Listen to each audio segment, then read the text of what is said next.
around what has been happening at the Jomo Kenyatta International Airport. But now let's just have a look at this conversation that was happening on Spice FM earlier this week. Now, Kenyans continue to express their displeasure with the Kenya Revenue Authority over the ongoing quote-unquote harassment at the airport. But just what are the limitations of KRA? Is this a new tax, and is this the way to go? Let's listen in. This being a jurisdictional law and the East African community being a jurisdiction under customs, the idea is that when you move goods from a jurisdiction out, maybe jurisdiction outside the EAC into the one of the partner states, then they have to have determined the value. Now, to arrive at the value of this commodity or goods that you're carrying, they look at probably the price which you paid for it. Yeah. Generally, they look at their taxes that you paid.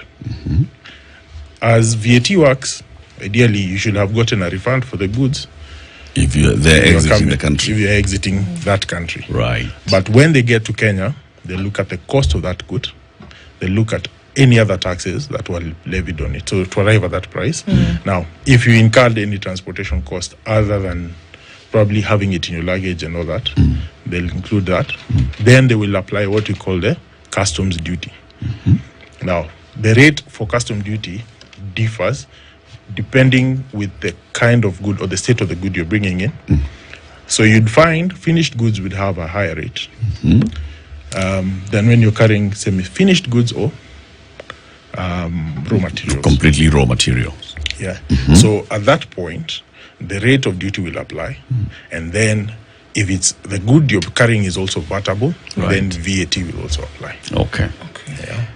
Now, that is with regards to the mainstream kind of taxes.